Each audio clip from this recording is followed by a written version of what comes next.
Muy bien, chicos. Bueno, también si sucede algún problema también con la proyección, si es que no pueden ver lo que estoy proyectando, o si no me escuchan bien, también por favor avísenme. Me acaba de pasar en el salón anterior. Vamos a empezar entonces con la célula eucariota. La célula eucariota va a exhibir una mayor complejidad de la que exhibe la célula procariota. Vamos a encontrar, por ejemplo, aquí en esta imagen podemos ver que lo más resaltante que diferencia a una eucariota de una procariota es la existencia de un compartimento especial que alberga el material genético llamado el núcleo. Vamos a encontrar que existe un sistema de endomembranas, ¿no?, que están conformando lo que se llama el retículo endoplasmático y también el aparato de Golgi. Y digo endomembranas porque son membranas internas, ya que hay una membrana externa que está delimitando todo lo que es la célula. Otra cosa que podemos distinguir en las células eucariotas es la presencia de organelas, que no vas a encontrar, por ejemplo, en una procariota. Aquí en una célula animal, por ejemplo, puedes encontrar mitocondrias, que son las organelas que se encargan de formar la energía. Y en las vegetales, además de mitocondrias, vas a encontrar a organelas fotosintéticas llamadas cloroplastos. Vamos a encontrar también que hay un citoesqueleto, que como su nombre lo dice, pues es una estructura proteica que le va a permitir, que le va a aportar sostén, mantener la forma de la célula. Es función del citoesqueleto. Y pues cada uno de estos compartimentos, cada una de estas estructuras está cumpliendo una función determinada. Es por eso que aquí vamos a observar pues que existe una especialización, ¿no? Así por ejemplo, ¿no? Las mitocondrias están diciendo, oye, yo me encargo de producir energía. Los cloroplastos están diciendo, por ejemplo, yo me encargo de hacer fotosíntesis. El retículo endoplasmático rugoso está diciendo, yo me encargo de empaquetar a las proteínas.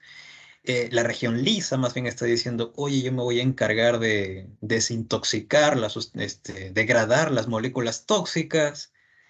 Cada parte está especializada en algo y es por eso que las eucariotas exhiben una mayor complejidad que las procariotas. Aunque como vamos a descubrir más adelantito, las células eucariotas se originaron a partir de las células procariotas, tras un proceso de endosimbiosis. No te preocupes que eso lo vamos a ver casi al final de la sesión. Por ahora empecemos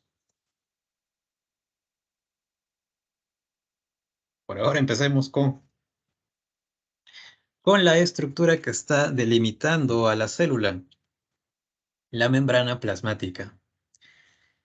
Esta membrana plasmática es considerada un complejo supramolecular, ¿no? Porque está conformada por diferentes macromoléculas. Está conformada por lípidos, por proteínas y también por carbohidratos. El componente principal de la membrana van a ser los fosfolípidos, pero también podemos encontrar allí intercaladas moléculas de colesterol, ¿no?, que también es un lípido esteroide. En cuanto a los fosfolípidos que están conformando esta membrana, están dispuestos de tal manera que forman una doble capa de fosfolípidos. Y así, por ejemplo, en este cortecito de membrana que tenemos aquí, aquí habría una capa de fosfolípidos y por aquí estaría la otra capa.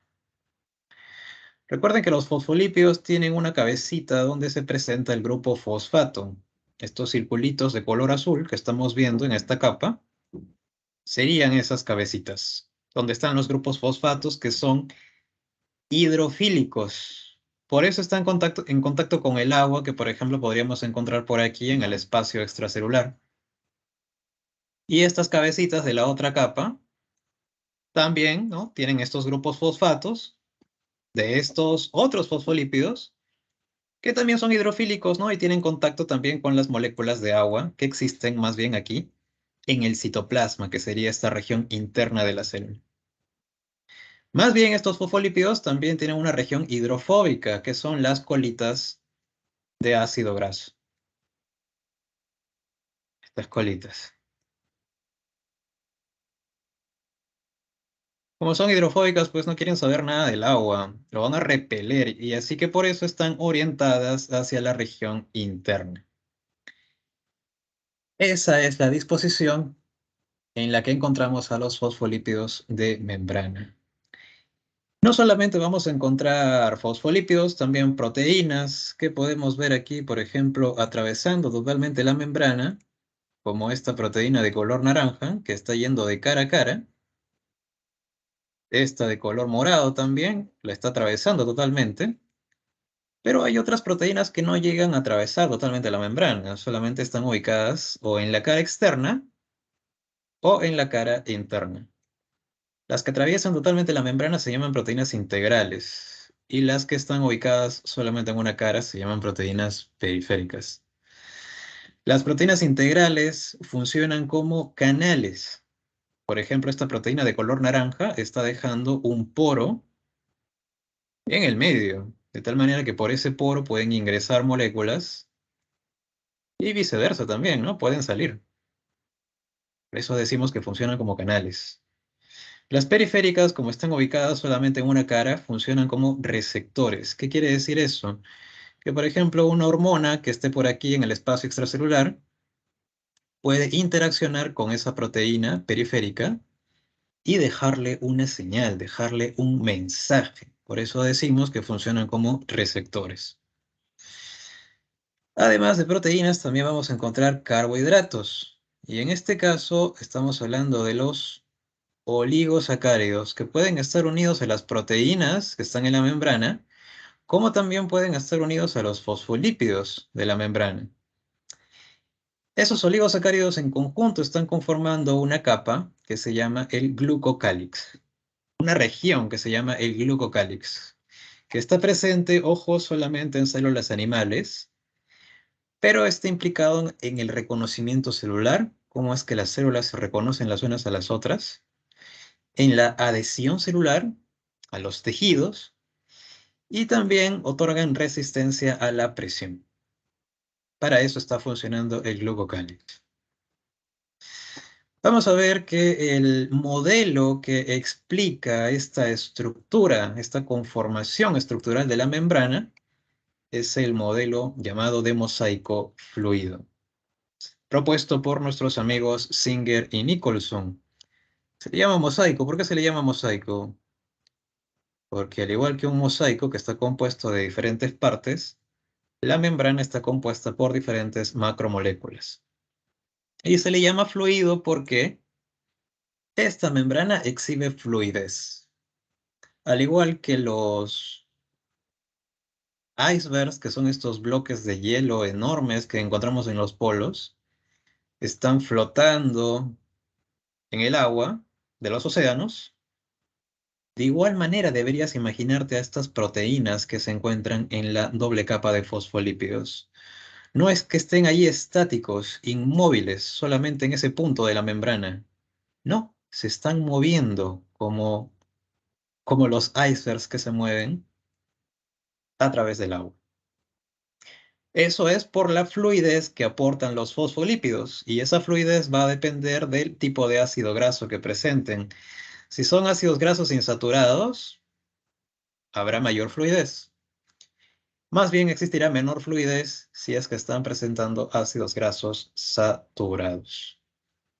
Así que por eso se le llama modelo de mosaico fluido.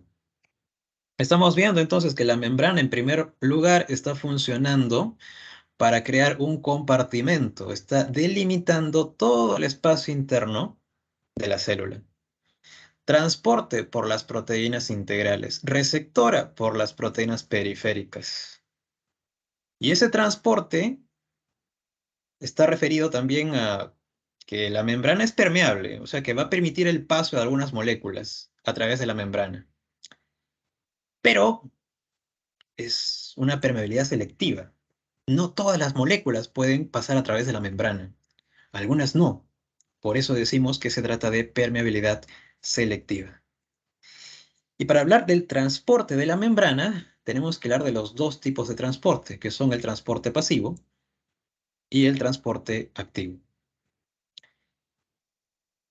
Ambos explican cómo se pueden transportar moléculas desde un lado al otro de la membrana, ya sea para ingresar moléculas al citoplasma o ya sea más bien para expulsarlas hacia el espacio extracelular. Dos tipos de transporte existen entonces, el pasivo y el activo, que se diferencian en dos cosas.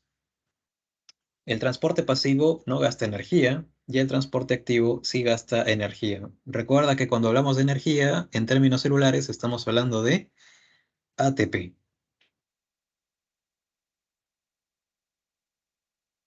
Y la segunda diferencia es que el transporte pasivo obedece al principio de difusión y el transporte activo más bien no obedece al principio de difusión.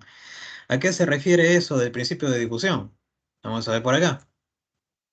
Imagínate que aquí lo que estoy representando es la membrana de fosfolípidos. Vamos a tener moléculas por aquí. Vamos a poner 8 a un extremo. Y por aquí en este otro extremo vamos a poner solamente a 3. El principio de difusión dice que las moléculas, para pasar a través de la membrana, van a migrar desde donde hay más concentración hacia donde hay menos concentración. Es decir, la dirección en la que irán será de izquierda a derecha en este caso. Eso es obedecer al principio de difusión o lo que se dice en otras palabras, obedecer a la gradiente de concentración. Ir desde donde hay más hacia donde hay menos. El transporte pasivo obedece a este principio. O sea, transporta moléculas desde donde hay más hacia donde hay menos. El transporte activo no lo obedece, así que él lo que puede hacer es transportar desde donde hay menos para llevarlo hacia donde hay más. Esa es otra diferencia entre esos dos tipos de transporte. Y en cuanto al transporte pasivo, existen dos tipos, la difusión simple y la difusión facilitada. La difusión simple se diferencia de la facilitada en que ella no utiliza proteínas para transportar moléculas de un lado a otro. La difusión facilitada sí emplea proteínas. En el caso de la difusión simple, habrá transporte de moléculas simplemente atravesando la doble capa de fosfolípidos sin necesidad de ninguna ayuda de alguna proteína. Pueden difundirse a través de esta doble capa de fosfolípidos moléculas de bajo peso molecular, como por ejemplo el gas oxígeno, el gas dióxido de carbono y también moléculas de agua. Se pueden difundir también algunas moléculas liposolubles, que quiere decir pues que también van a tener naturaleza lipídica y por ser lípidos pues también van a poder atravesar la doble capa. Me estoy refiriendo por ejemplo a algunas moléculas de ácidos grasos. Justamente como la capa de fosfolípidos, la doble capa de fosfolípidos presenta ácidos grasos, no se piden permiso, ¿no? También pueden atravesar la membrana simplemente, sin necesidad de ninguna ayuda. Una palabrita especial que se utiliza para hablar del transporte de agua es la ósmosis. El agua puede estar ingresando o saliendo de la célula. Cuando nos referimos al transporte de agua, usamos la palabra ósmosis. Para hablar de ósmosis vamos a regresar en un ratito. Por ahora vamos a avanzar por aquí a la parte de difusión facilitada, en la cual, pues, como te digo, hay proteínas transportadoras. Algunas moléculas de glucosa, por ejemplo, o fructosa, pueden ingresar a las células gracias a estas proteínas, que tenemos aquí una proteína integral, ¿no? Que está funcionando como canal. A través de ese canal pueden ingresar las moléculas. Hay algunas otras proteínas que cambian su conformación. Por aquí tenemos a una proteína que está cambiando su conformación para recibir esta molécula y continúa cambiando su conformación para permitir que ingrese al citoplasma de la célula.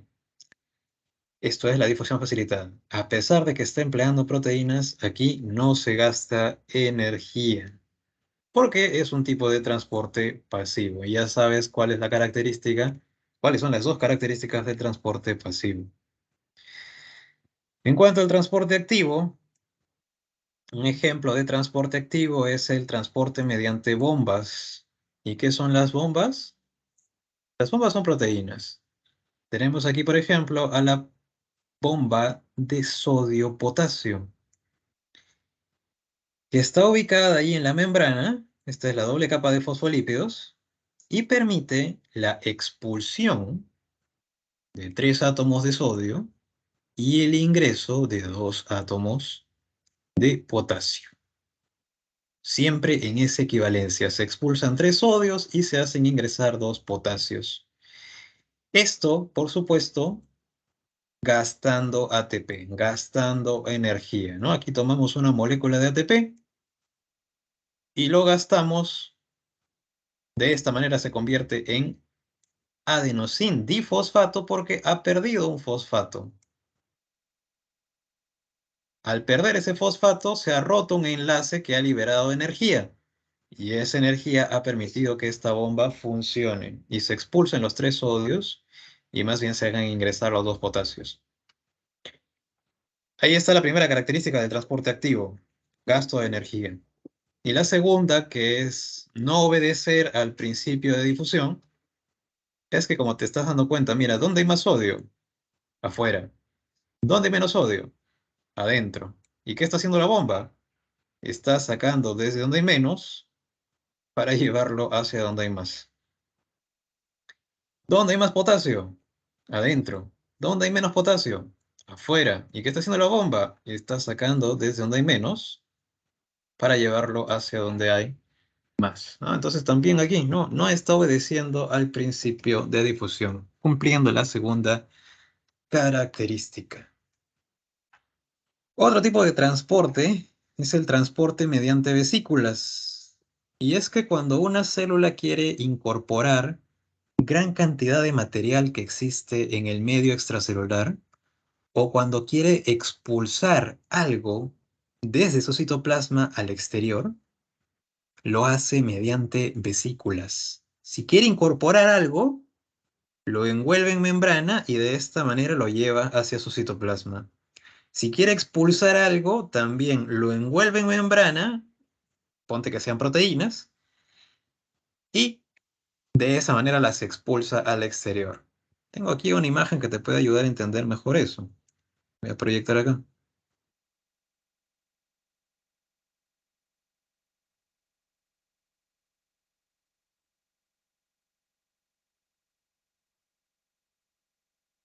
A ver.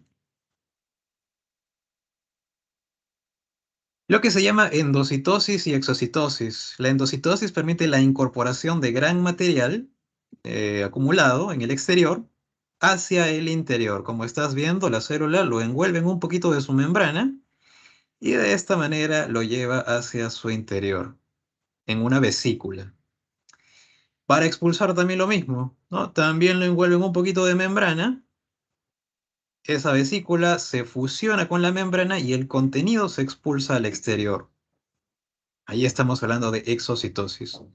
La formación de esas vesículas en ambos casos son procesos que gastan energía, por eso se les considera transporte activo, ¿no? Y también puede ir en contra de la gradiente de concentración.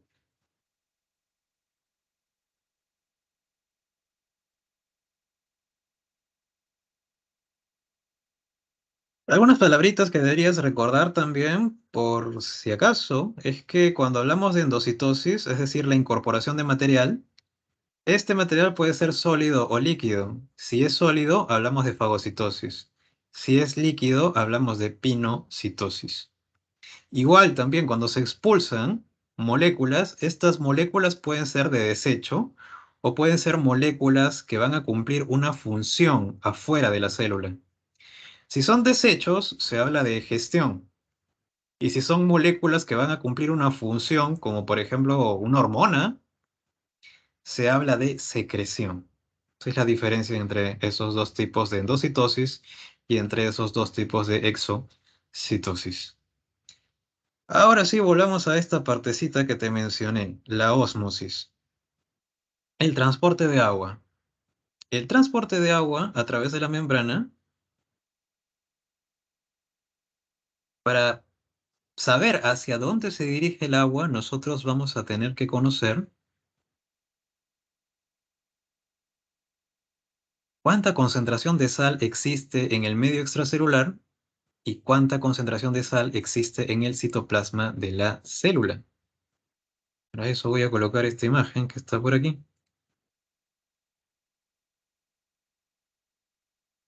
Ah, no, espérame, un momentito. Vamos a ponerla para editar.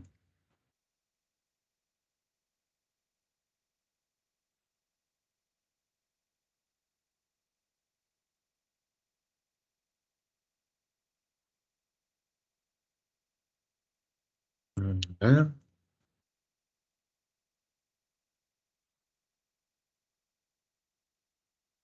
Para explicar muy fácilmente cómo es que se transporta el agua, nosotros vamos a hacer empleo aquí de tres tipos de soluciones: la hipertónica, la hipotónica y la isotónica.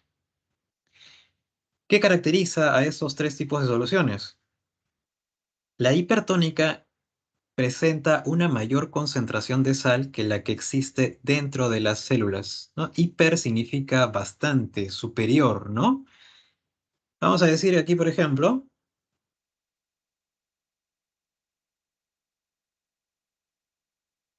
que esa solución presenta una mayor concentración de sal que la que existe dentro de estos glóbulos rojos que hemos colocado en esa solución.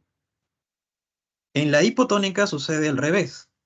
Hipo significa bajo, inferior. Quiere decir que tiene una menor concentración de sal que la que existe en el citoplasma de estas células. Y en la isotónica, iso es un prefijo que significa igual, o sea que habrá una concentración igual que la que existe en el citoplasma de las células. Y para que no te compliques con esto, y para que te sea muy sencillo, ¿hacia dónde se va a mover el agua?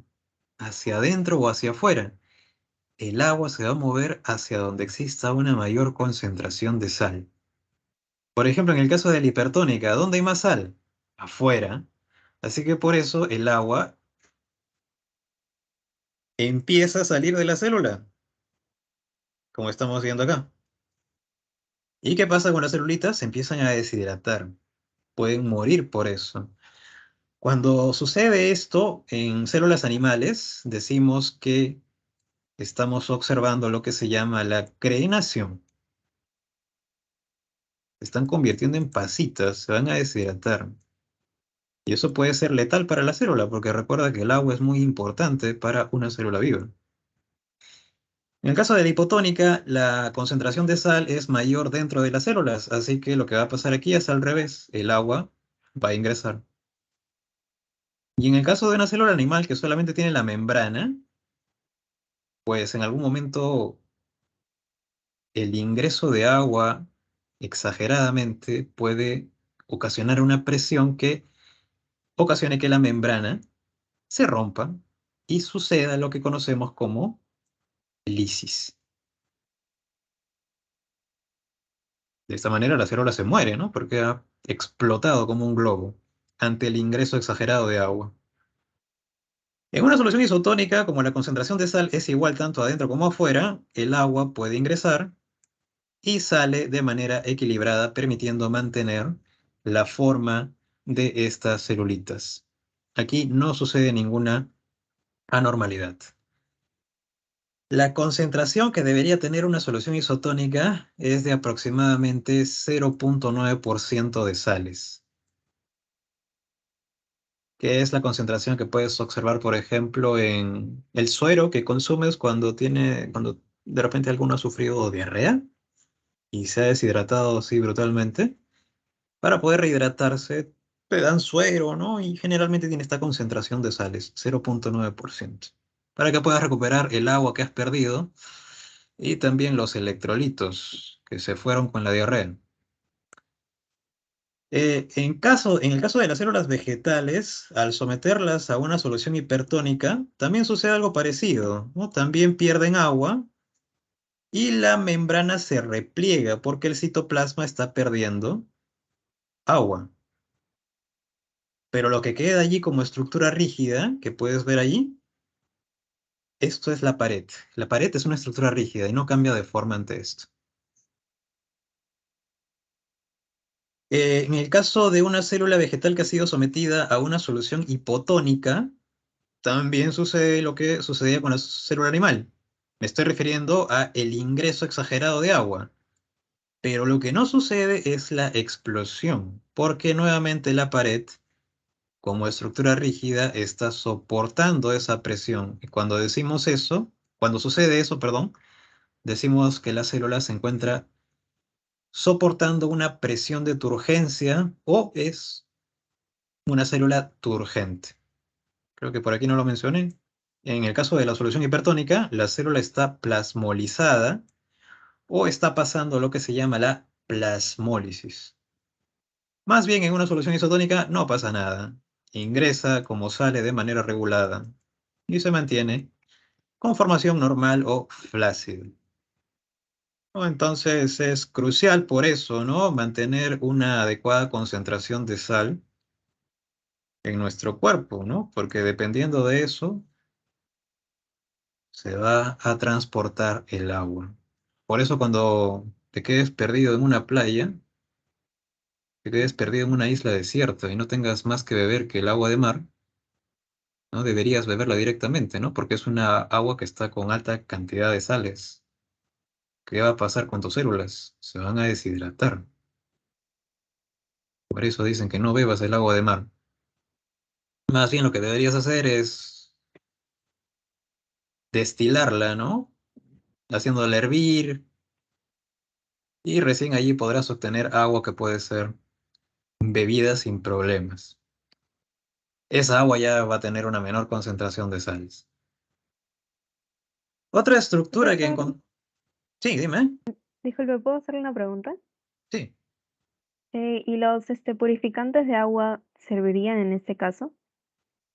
¿Sé qué? ¿Sé qué me dijiste? Los purificantes, ¿Qué pasa con ellos?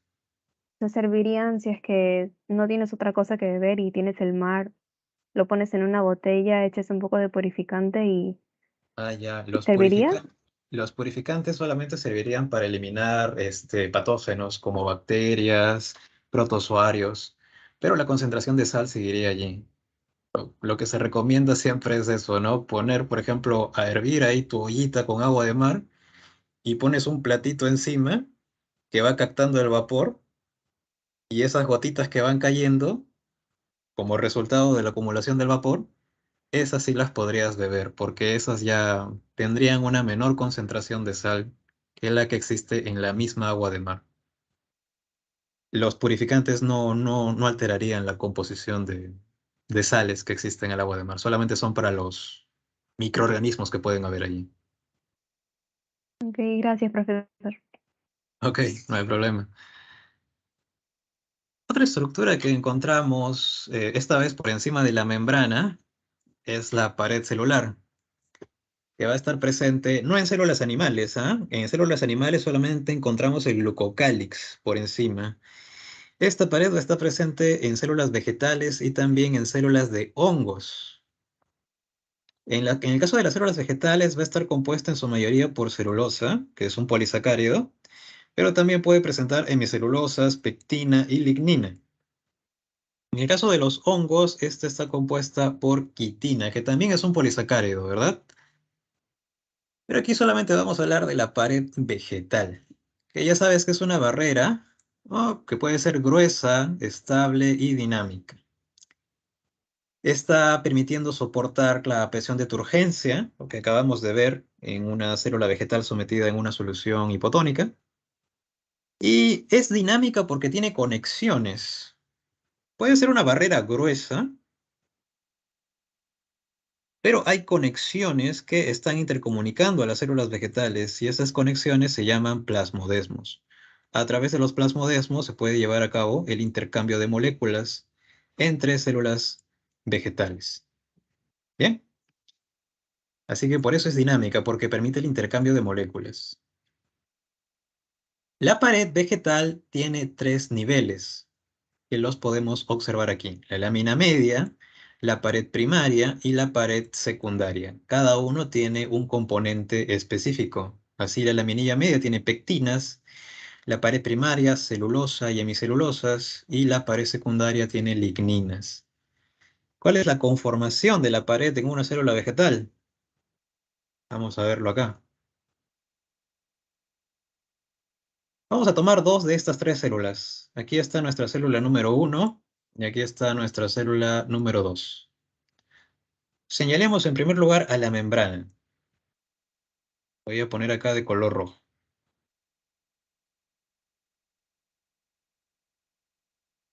Empecemos con la laminilla media. La laminilla media, como su nombre lo dice, pues está en el medio. En el medio de estas 2 células, allí vamos a señalar una región de esta laminilla media. Ojo que esta laminilla media se va a continuar por acá, ¿no? Todo esto sería la laminilla media. Y de esta célula número 2, por aquí también está su laminilla media. Ella está compuesta por pectinas. La pared primaria estaría a ambos lados de la laminilla media. Por aquí estaría la pared primaria de la célula número 1 y por aquí estaría la pared primaria de la célula número 2. Recuerda que está compuesto por celulosas y hemicelulosas. Y en cuanto a la pared secundaria, esta está ubicada entre la pared primaria y la membrana. O sea que esta sería la pared secundaria de la célula número 1 y esta la pared secundaria de la célula número 2. Ella está compuesta por lignina.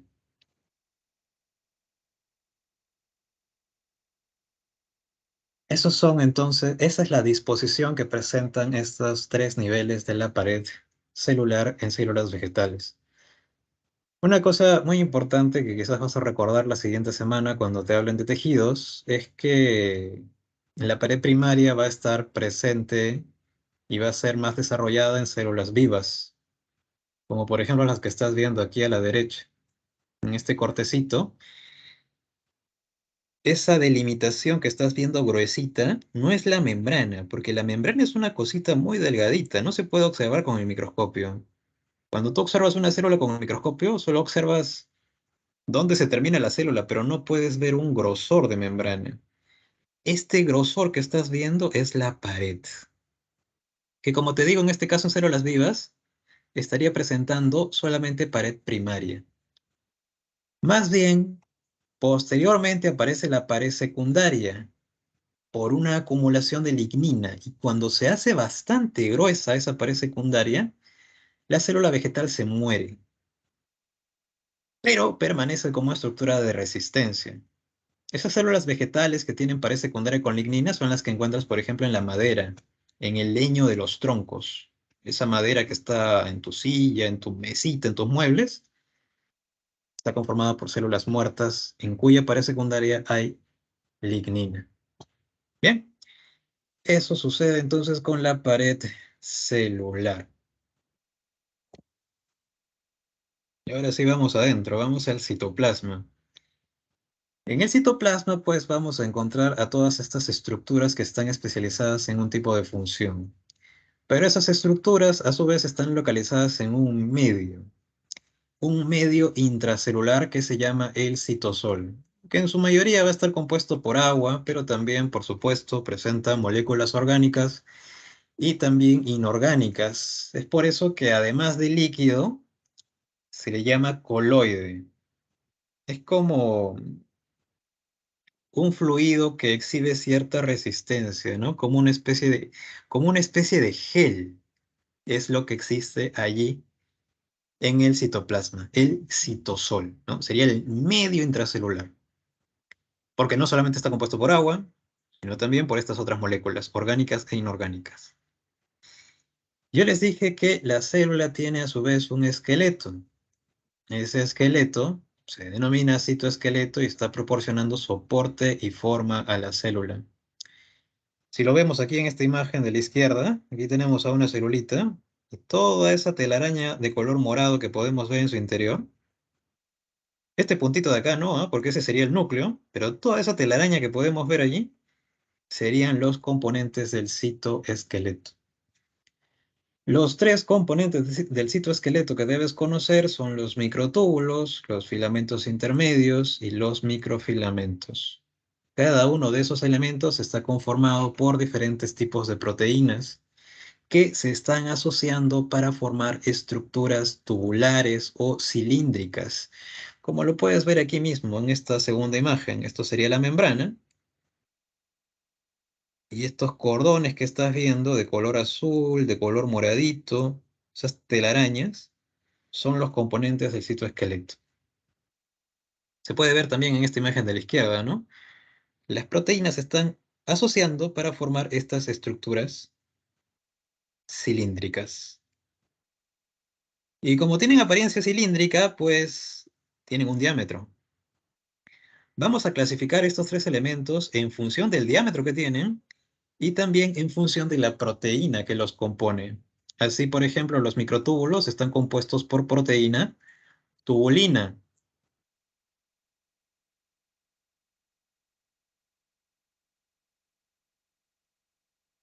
Y el diámetro que presentan es el de 25 nanómetros, es el que tiene mayor diámetro. Los filamentos intermedios pueden variar su composición de acuerdo al tipo de tejido en el cual están presentes. Si es en el tejido conectivo, esas células tendrán fibras de bimentina. Si es en el tejido muscular estriado esquelético, tendrán fibras de desmina. Si es en el tejido epitelial, tendrán fibras de queratina. Tienen un diámetro menor que va de 8 a 15 nanómetros.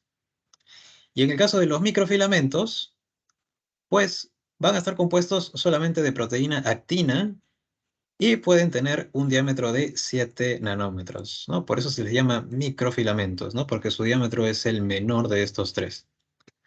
¿Para qué están funcionando cada uno de estos elementos de citoesqueleto? En el caso de los microfilamentos, están participando en la fagocitosis y en el movimiento ameboideo. Ya sabes qué es la fagocitosis, ¿no? La incorporación de material sólido envolviéndolo en membrana, un tipo de transporte activo. Pero para poder atrapar esas partículas de alimento, algunas células tienen que cambiar de forma. Por ejemplo, cuando un glóbulo blanco, un macrófago especialmente, quiere atrapar una bacteria para aniquilarla, tiene que fagocitarla, pero para poder llegar a ella va cambiando de forma, así como lo hace una ameba. Va formando esas especies de piecitos que le salen y de esa manera se dirige hacia la bacteria hasta que la encuentra y la fagocita. Ese cambio de forma, mientras va moviéndose, se le llama movimiento ameboideo, ¿no? Que justamente recibe el nombre porque las amebas también hacen eso.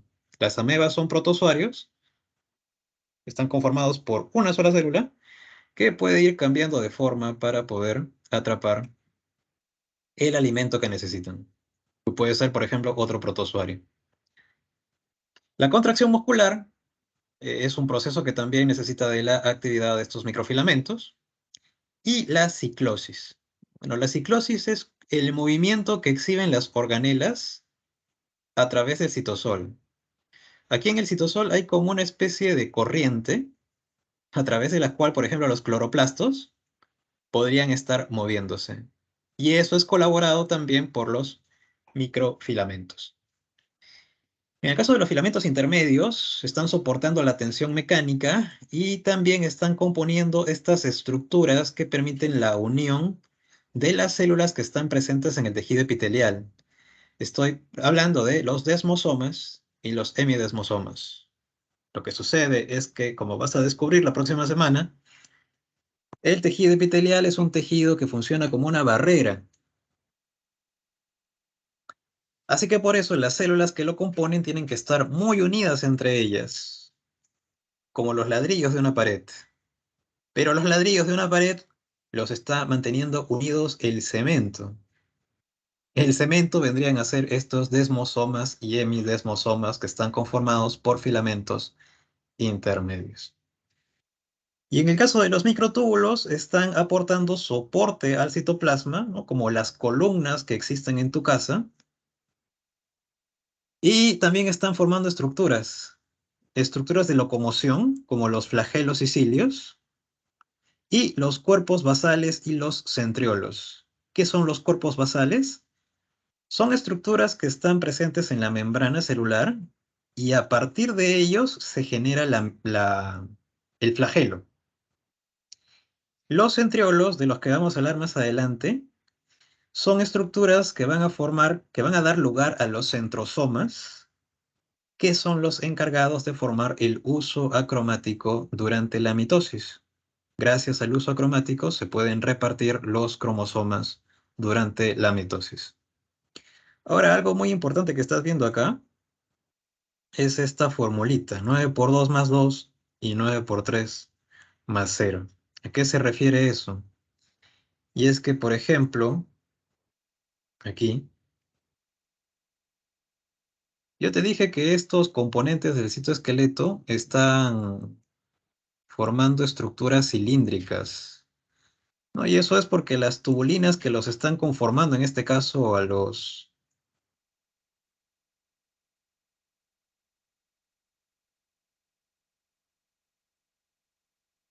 las tubulinas que están conformando aquí estas estructuras cilíndricas, si las cortamos así, les hacemos un tajo, vamos a poder ver la disposición que tienen esas tubulinas en la periferia de ese cilindro. Esas fórmulas que te he mencionado allí revelan la disposición de las tubulinas en ese cilindro. Para eso vamos a usar otra imagen que tengo por acá.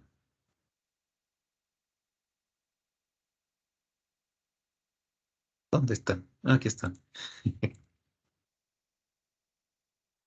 La encontré. A ver.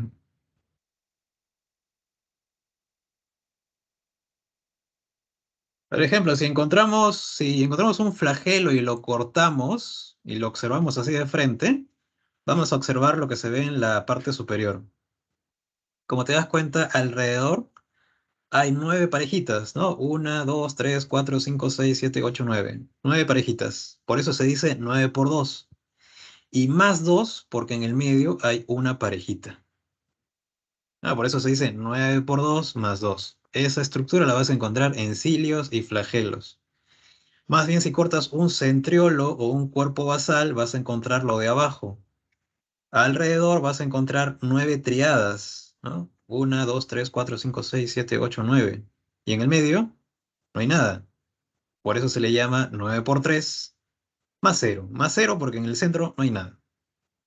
¿Bien? A eso se refieren las fórmulas. No te olvides entonces lo que vas a encontrar en un flagelo o en un centriolo. En un rato vamos a volver a los centriolos y ahí vamos a recordar esto.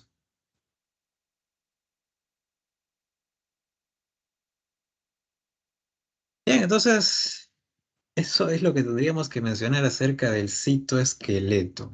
Vayamos ahora a hablar de los ribosomas. Sabes que los ribosomas van a ser estructuras que están implicadas en la formación de proteínas. Tú sabes que las proteínas están formadas por aminoácidos y pues los aminoácidos se deben unir por enlaces peptídicos. Es así que podemos decir que el ribosoma se va a encargar del ensamblaje de las proteínas en el proceso que se llama la traducción. No te preocupes que de este proceso vamos a hablar un poquito más a fondo al final de la clase. Pero ¿qué características tiene el ribosoma? Bueno, un ribosoma se le llama también complejo supramolecular, ¿no? Porque está conformado básicamente por ARN de tipo ribosomal y proteínas.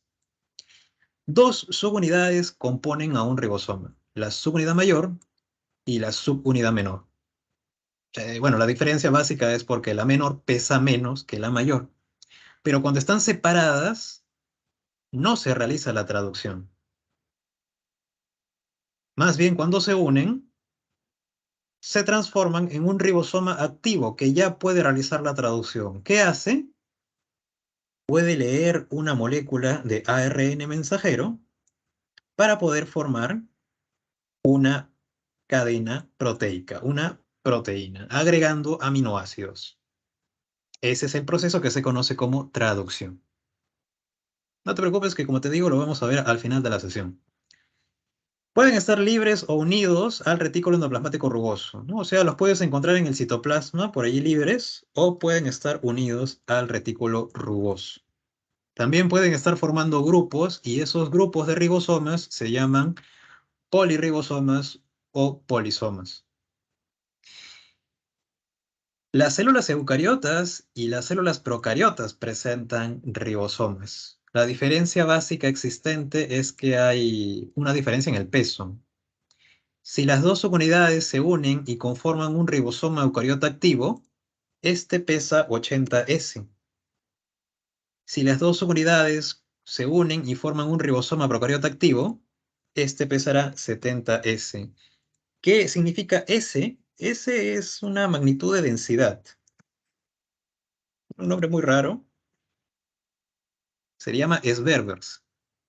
Es simplemente como decir cuánto pesa. Pesa 80 S. Pesa 70 S. Ya ves entonces que el eucariota pesa un poquito más. Y eso es lo que podemos decir de los ribosomas. Vamos por aquí al retículo endoplasmático. Yo te dije que también existía un sistema de endomembranas. Aquí podemos ver a estas membranas internas que están formando el retículo endoplasmático, que tiene dos regiones. Tiene una región rugosa y tiene una región lisa. Bueno, la diferencia básica es que, pues, la rugosa presenta ribosomas y la lisa no presenta ribosomas. Como los ribosomas ya sabes que están implicados en la formación de proteínas, en el rugoso se reciben esas proteínas y se las empaquetan. ¿Cómo se las empaqueta? Se las envuelve en una vesícula. Y allí dentro está la proteína que se ha formado tras la traducción. Acá dice fabricación de fosfolípidos, pero esto es más bien una tarea del retículo endoplasmático liso. Este es el que está implicado en la síntesis de lípidos y también hormonas esteroideas, ¿no? Como las hormonas sexuales, el estrógeno y la testosterona. También está implicado en el metabolismo de carbohidratos. La formación de glucógeno y la degradación de glucógeno se puede llevar a cabo aquí, en el retículo endoplasmático liso. Si consumes alguna sustancia tóxica, como, no sé, de repente alguna persona que consuma cerveza, la cerveza tiene alcohol, la cual es una molécula tóxica para nuestro cuerpo. Ese alcohol es enviado al hígado, en cuyas células se realiza la degradación de esa molécula tóxica. Específicamente, ¿en qué parte de esas celulitas? En el retículo endoplasmático liso, porque está muy especializado en lo que es la desintoxicación, tanto de medicamentos como de sustancias tóxicas. En las células musculares es importante el retículo endoplasmático liso porque allí se está almacenando un montón de iones calcio. Recuerda que el calcio es muy importante para que se desate la contracción muscular. Yo te dije que el retículo rugoso había empaquetado las proteínas. ¿Para qué las empaqueta? Para enviarlas al aparato de Golgi. El aparato de Golgi también está formado por membranas internas y en este caso, pues, tiene unidades. Aquí, por ejemplo, vemos a una unidad, por aquí hay otra. Cada unidad se llama cisterna o también se le llama dictiosoma. En conjunto forman el aparato de Golgi. Este aparato de Golgi tiene dos caras. Tiene una cara cis y tiene una cara trans. La cara cis, como dice acá, recibe a las vesículas que vienen del retículo endoplasmático rugoso. Aquí hay una vesícula. En su interior debe haber una proteína. Ingresa por la cara cis y aquí dentro del aparato de Golgi se sucede la modificación de esas proteínas. ¿Cómo se las modifica? Se las glicosila. ¿Qué quiere decir glicosilación? Se les agrega un grupo carbohidrato. Y así, por ejemplo, si entró una proteína, si le agregamos un carbohidrato, se transformará en una glucoproteína. Puede modificar lípidos también. Si le agregamos un carbohidrato, ese lípido se transformará en un glucolípido. Y una vez que han sido modificadas las proteínas, salen por la cara trans. Por eso se dice que la cara trans secreta. No es la única función del aparato de Golgi, también va a estar encargado de la formación de lisosomas primarios. Aquí, por ejemplo, este es el Golgi, y aquí está formando un lisosoma primario. Antes de pasar a hablar de los lisosomas primarios, algo muy importante que puedes notar en esta imagen es que el retículo endoplasmático, ¿no? Aquí está con su región lisa, que no tiene ribosomas, y aquí está la rugosa, que sí presenta ribosomas. Este retículo endoplasmático está comunicado con la membrana externa del núcleo. El núcleo tiene una membrana externa y una membrana interna. La membrana externa se comunica con el retículo rugoso, y es por eso que también puede presentar ribosomas. Acuérdate de eso también. Ahora sí pasamos a hablar de los lisosomas. Los lisosomas, como dice acá, son organelas que solamente tienen una sola membrana. Se originan en el aparato de Golgi. Y pues, si nosotros cortamos a un lisosoma, así imaginariamente, porque en la vida vamos a poder hacer un corte así, vamos a encontrar en su interior un montón de enzimas digestivas y un pH bastante ácido. Esas enzimas van a colaborar al proceso de digestión celular, a la degradación de moléculas. ¿Cómo lo hacen? Vamos a entrar por acá. Imaginemos que este círculo es un glóbulo blanco, un macrófago, que está buscando una bacteria hasta que la encuentra y la atrapa. Entonces empieza a fagocitarla, ¿no? Que es un tipo de endocitosis. La envuelve en un poquito de membrana y la lleva a su interior, a su citoplasma, envuelta en una vesícula. De esa manera se forma el fagosoma. Pero allí no se realiza la digestión de esa bacteria. Por aquí está el aparato de Golgi que está formando a los lisosomas primarios. Estos lisosomas primarios son estos, que tienen muchas enzimas digestivas en su interior. Este fagosoma se va a unir con este lisosoma primario y se va a formar lo que es el lisosoma secundario. Y en su interior se va a llevar a cabo la digestión. Ojo, no se produce la digestión ni en el lisosoma primario ni en el fagosoma. Se realiza en el lisosoma secundario que resulta de la unión del fagosoma y del lisosoma primario. Una vez que se ha realizado la degradación de esa bacteria, porque ha tenido contacto con esas enzimas y ese pH ácido, los desechos también se expulsan, en este caso por exocitosis, ¿no? Que también era un tipo de transporte activo. Y en este caso estamos hablando de heterofagia, porque lo que se está digiriendo aquí es un elemento extraño a la célula, ¿no? Una bacteria no le pertenece a esta célula, es algo extraño, ¿no? Hetero es un prefijo que significa otro, distinto, ¿no? Por eso mismo. Y esto lo digo porque también existe la autofagia. ¿Cómo sucede la autofagia? Algunas organelas, como las mitocondrias, tienen un ciclo de vida. Mientras están funcionando bien, están formando energía, pero cuando ya cumplen su ciclo de vida, empiezan a funcionar mal. Pueden empezar a producir algunas moléculas dañinas, que pueden dañar el ADN, por ejemplo. Así que por eso es necesario deshacernos de esas mitocondrias que ya cumplieron su ciclo de vida. ¿Qué hace la célula? Igual, también las envuelve en membrana. Y una vez que está conformada esta vesícula, con la mitocondria en su interior, se puede fusionar con un lisosoma primario, formando de esta manera el lisosoma secundario, donde se realiza la degradación de la mitocondria. Y de esta manera también se pueden formar desechos que son expulsados por exocitosis. Pero como en este caso lo que hemos degradado es un componente propio de la célula, decimos que se trata de la autofagia. Auto es un prefijo que significa propio, ¿no? A sí mismo, porque estamos digiriendo un componente propio de la célula. Bien, entonces para eso es lo que están funcionando los lisosomas. Otra organela que tiene una sola membrana son los peroxisomas. Estos peroxisomas están implicados en dos funciones: el metabolismo de lípidos y la degradación de peróxidos. ¿Cómo es esto?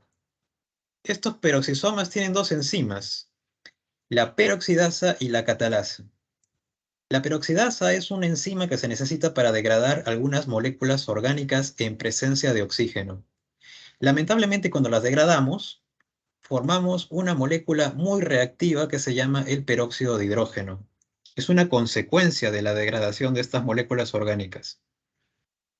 Ese peróxido no se puede acumular dentro de la célula porque puede dañar la membrana celular y también puede dañar el ADN, provocando mutaciones.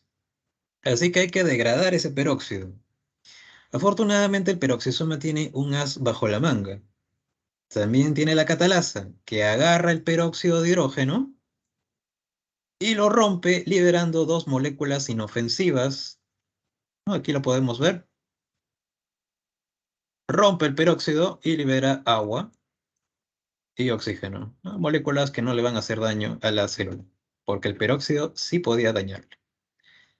Entonces, para eso es lo que está funcionando un peroxisoma, gracias a la peroxidasa y a la catalasa.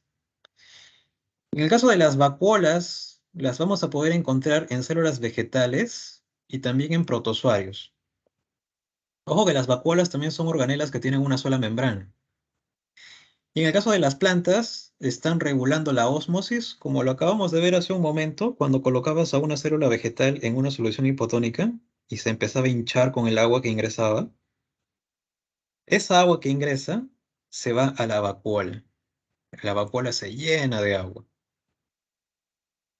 Esta vacuola es importante, por ejemplo, también para células de plantas que viven en el desierto. Las cactáceas o llamadas también xerófitas. Vamos a ponerlo acá, ¿ya? Xerófitas. Plantas xerófitas.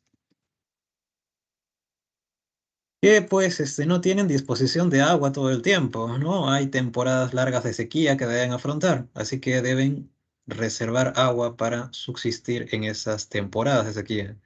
Sus células acumulan el agua en sus vacuolas. Como ves, acumular agua es tan importante que la vacuola está ocupando la mayoría del espacio del citoplasma. Estas cositas de negrito que podemos ver por acá son los cloroplastos. Y este circulito moteado es el núcleo, ¿no? Que están apachurrados contra la membrana. Todo lo de blanco es la vacuola que está almacenando agua. Lo mismo lo puedes ver en la otra imagen que está acá, ¿no? También se puede ver que la vacuola es importantísima para este tipo de plantas. En protozoarios hay un tipo de vacuola que se llama la vacuola contráctil. ¿Qué hace esta vacuola? Ojo que son protozoarios de agua dulce. Un ejemplo de protozoario de agua dulce es un paramecium. Paramecium. Esos protoceros que viven en agua dulce, en un río, por ejemplo, bueno, no en un río, porque generalmente cuando hay corriente no favorece, pero por ejemplo en una laguna, en un lago, en un charco, estos protozoarios sufren también el ingreso excesivo de agua a la única célula que los está formando. Para regular ese exceso de agua, esa agua se va a la vacuola contráctil y como su nombre lo dice, esa vacuola se contrae y a través de un poro expulsa ese exceso de agua, permitiendo que se mantenga el contenido de agua reguladamente en estos protozoarios. Para eso funciona la vacuola contráctil en protozoarios. Vamos ahora por acá, a hablar de los plastidios.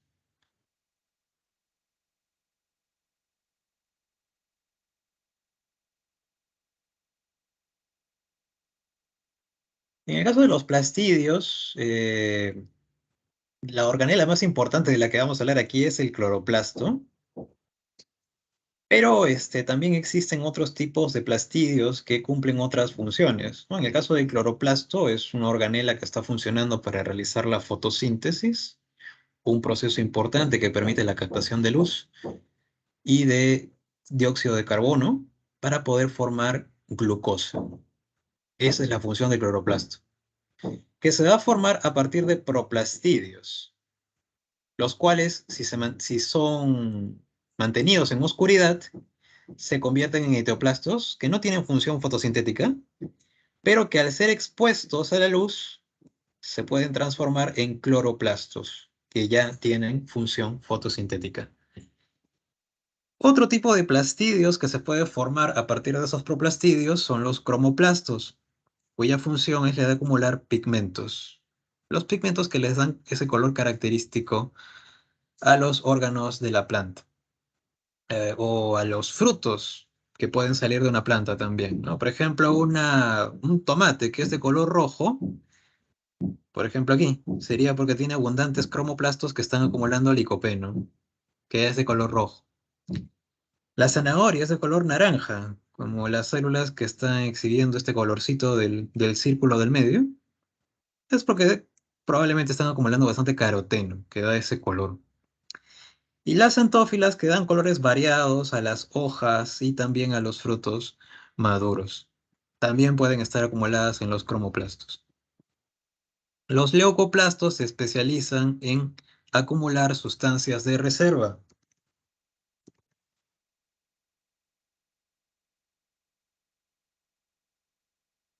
Eh, y de acuerdo al tipo de sustancia de reserva, estos leucoplastos reciben un nombre diferente.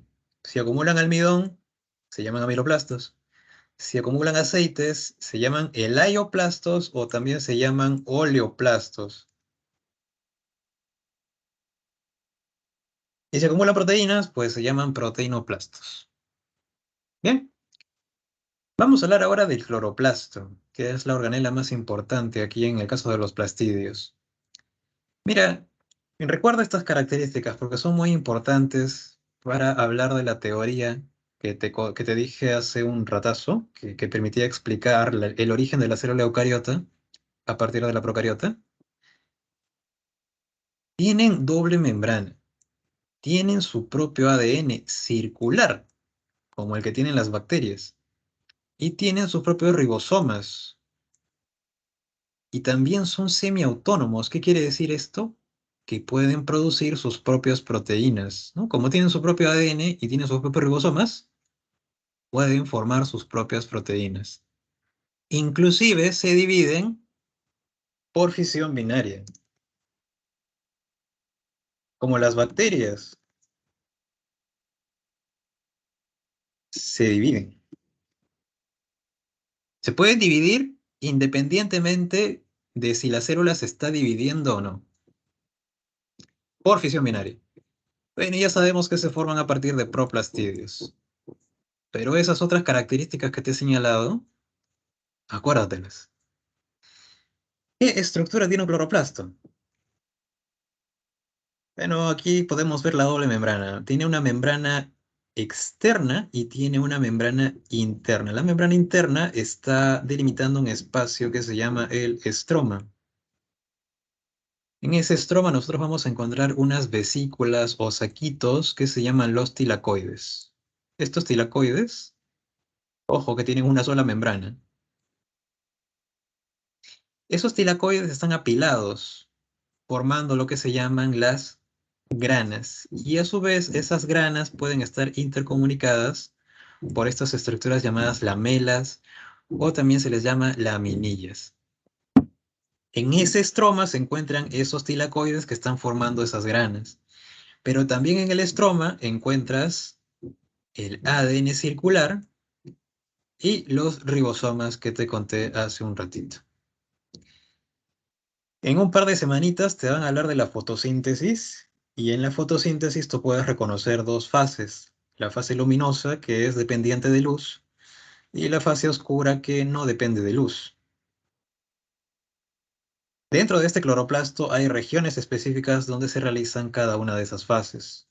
Así, por ejemplo, la fase luminosa se realiza en la membrana del tilacoide, porque allí se encuentran los cuantosomas, que son las unidades fotosintéticas que contienen los pigmentos como clorofila principalmente, para poder captar la luz del sol.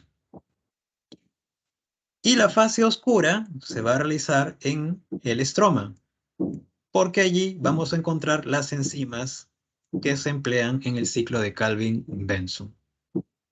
Bien, entonces desde ahora recuerda, siempre que te hablen de fase luminosa, esta sucede en la membrana del tilacoide, y si te hablan de fase oscura, pues esta va a suceder en el estroma. Bueno, en la imagen aquí de la derecha podemos ver, ¿no?, cómo estos órganos verdes, como las hojas, que están repletos de cloroplastos, están captando la luz del sol, pero además están captando dióxido de carbono. Dentro de esos cloroplastos se llevará a cabo la fotosíntesis para formar la glucosa, la molécula energética. Bueno, no la confundas con el ATP, ¿no? Solamente que a partir de la glucosa podemos formar ATP en la respiración celular. Pero no te preocupes, que de eso ya te hablaré como te digo, dentro de 2 semanas. Pasemos ahora a las mitocondrias. Estas también tienen doble membrana, tienen ADN circular, tienen ribosomas, son semiautónomas y por supuesto también se dividen por fisión binaria, como las bacterias. Si observamos la estructura de una mitocondria, vamos a ver que la membrana externa está delimitándola totalmente y la membrana interna está replegada, como puedes ver, y de esta manera se forma lo que conocemos como crestas. Estas crestas mitocondriales tienen enzimas. Y a su vez, esa membrana interna está delimitando un espacio interno que se llama el mitosol, o también se le llama la matriz mitocondrial. Dentro de 2 semanas, como te digo, te van a hablar también de la respiración celular. Y en la respiración celular es un proceso que permite generar energía. Se oxida la glucosa para poder formar ATP. Dentro de la respiración celular hay 2 fases. La fase anaeróbica, que se realiza en ausencia de oxígeno, y la fase aeróbica, que se realiza en presencia de oxígeno. La fase aeróbica se realiza aquí, en la mitocondria, en presencia de oxígeno. Y dentro de esa fase aeróbica podemos reconocer, por ejemplo, 2 fases, que son el ciclo de Krebs y la fosforilación oxidativa. El ciclo de Krebs se lleva a cabo en el mitosol, porque allí están las enzimas del ciclo de Krebs. Y la fosforilación oxidativa se lleva a cabo en las crestas mitocondriales, porque allí, como te dije, están las enzimas, citocromos o ATP sintetasas, que se utilizan para formar las grandes cantidades de ATP que permite la respiración celular. Por ahora solo ubícate nada más, localízate, ¿no? Ciclo de Krebs, matriz mitocondrial. Fosforilación oxidativa, crestas mitocondriales. Ya dentro de 2 semanas vas a ver qué es lo que sucede con esa fase aeróbica. Antes de pasar a los lioxisomas, ahora sí tenemos que hablar de esa teoría que te conté hace un rato, que se llama la teoría de la endosimbiosis serial. Esta teoría fue enunciada por una bióloga llamada Lynn Margulis. En su momento, cuando fue enunciada esta teoría, me parece que fue hacia la década de los 70 u 80, cuando Lynn Margulis postula esta teoría, es objeto de burlas por la comunidad científica. En parte porque, bueno, la comunidad científica de ese entonces era predominantemente masculina y el machismo pues haría pues que o ridiculizaran a una mujer. Pero en la actualidad hay muchas evidencias que le han dado la razón a Lynn Margulis y es por eso que esta teoría es muy aceptada. Pero ¿qué dice esta teoría? Vamos a verlo en una imagen que tengo por acá. Bueno, la comunidad científica hasta ahora sigue siendo un poco machista en realidad. Si se dan cuenta, los premios que ganan, por ejemplo, los científicos, la mayoría son varones. Es algo que está cambiando poco a poco, hasta que exista un equilibrio. Pero ¿qué es lo que dice esta teoría? Ingmar Margulis decía pues que originalmente solamente existían células procariotas, como las arqueas, y también existían bacterias aeróbicas. Vamos a poner acá, bacteria aeróbica,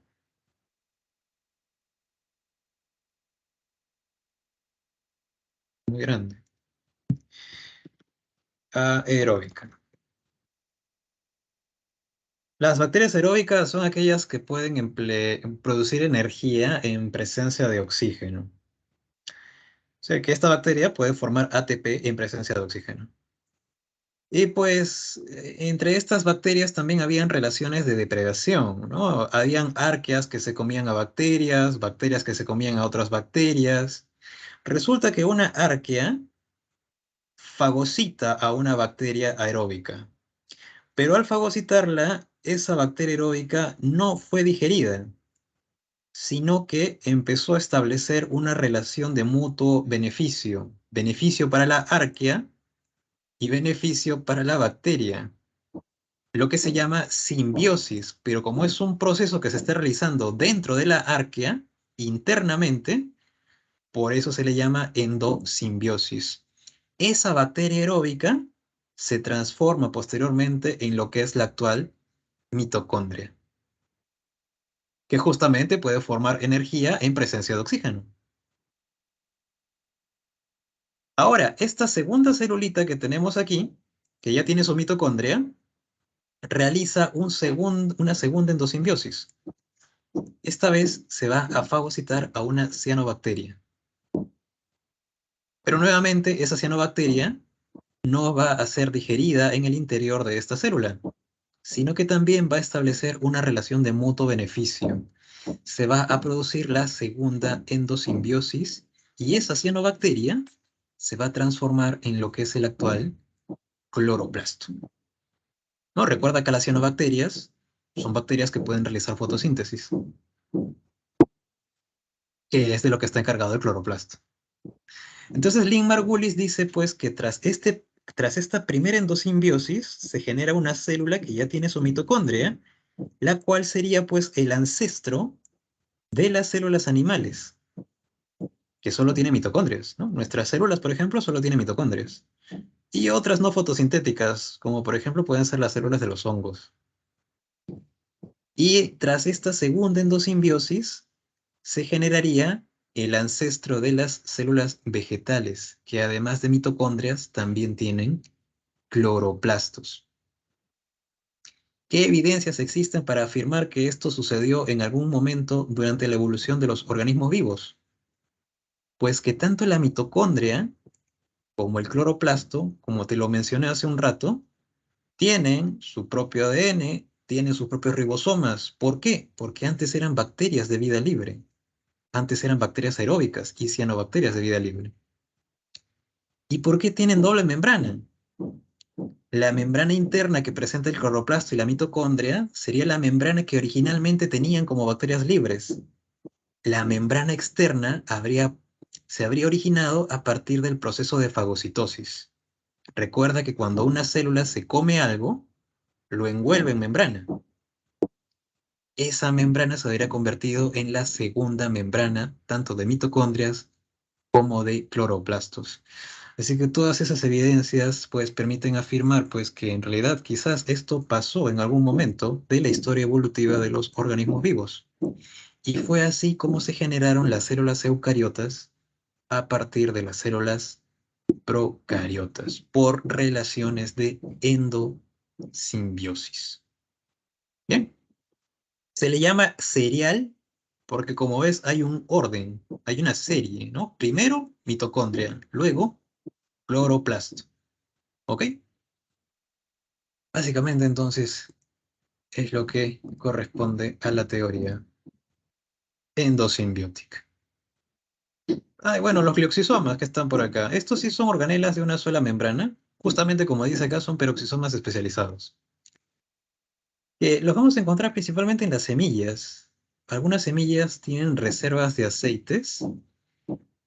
Los glioxisomas se van a encargar de metabolizar esos aceites, ¿no? Por ejemplo, acá dice, ¿no? Van a catabolizar, o sea, van a romper triacilglicéridos y van a realizar el anabolismo de carbohidratos. Anabolismo es formación, ¿no? Formación de carbohidratos. Y esos carbohidratos que se forman pueden ser empleados en la respiración celular para formar energía. Y justamente por eso dice, ¿no? Que aquí van a estar interactuando con las mitocondrias, porque las mitocondrias van a ser, pues, unos elementos que se necesitan en la respiración celular para la formación de energía. Esa energía que se forma va a permitir sostener a la planta que germine de esa semilla. De los centriolos ya habíamos hablado, sabemos que están conformados por microtúbulos. Recuerda que dos centriolos, como estás viendo acá, forman un centrosoma. El centrosoma se duplica durante la interfase del ciclo celular y en la mitosis permite la formación del uso acromático. Este uso acromático, recuerda que te dije que permite la repartición de los cromosomas. Si cortamos un centrosoma, ¿no? Y lo vemos así de frente, como vimos hace un rato, y lo podemos ver aquí perfectamente, gracias a esta fotografía con microscopio electrónico, hay 9 triadas alrededor. ¿Cómo es que nos enteramos de esa conformación de 9 por 3 más 0, 9 por 2 más 2 por microscopía electrónica? Se pueden observar estas tubolinas. No es que con el microscopio electrónico puedes observar cosas muy, muy pequeñas, como los virus y como la conformación de estos centriolos. Bien, no te olvides entonces, ahí está la conformación de 9 por 3 más 0. Pasemos ahora al núcleo. El núcleo, pues, es el compartimento que va a estar allí protegiendo lo que es muy importante para la célula viva, el ADN. Eh, este núcleo está presentando 4 partes principales, que son la carioteca, el carioplasma, la cromatina y el nucleolo. La carioteca consiste en una doble membrana. ¿Recuerdas que te dije que la membrana nuclear en realidad era una doble membrana? Hay una externa que presenta ribosomas, ¿no? Porque está comunicada con el retículo endoplasmático rugoso. La interna más bien no va a presentar ribosomas. Puede presentar poros, ¿no? Estos poros que permiten el intercambio de moléculas con el citoplasma. Y ese transporte puede darse también por principios de transporte activo o transporte pasivo. Igual que con la membrana plasmática de la que hablamos hace un momento. Eh, Todo este medio que encontramos en el interior del núcleo se le denomina carioplasma. Es como decir, a grosso modo, el citoplasma que está dentro del núcleo. Por eso se le llama carioplasma, ¿no? Y ahí básicamente vas a encontrar moléculas orgánicas como inorgánicas, pero en su mayoría pues va a estar conformado por agua, ¿no? Por eso se le llama también coloide, igual que el citosol. El tercer elemento es la cromatina, y la cromatina surge de la asociación que tiene el ADN con proteínas llamadas histonas. Las histonas son proteínas muy importantes que permiten el enrollamiento del ADN. Porque mira, Si agarramos el ADN que está contenido dentro de cada una de tus células, de una célula nada más, de una célula, si agarramos el ADN que está contenido en una célula y lo estiramos, así de inicio a final, puede ser más grande que tú. Puede tener una longitud de casi 2 metros. ¿Cómo es que 2 metros caben dentro del núcleo de una célula chiquita? Porque está enrollado. Y ese enrollamiento es gracias a estas proteínas histonas.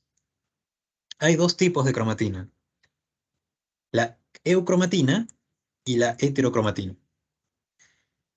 La eucromatina es cromatina que está desenrollada, está suelta, está formando filamentos.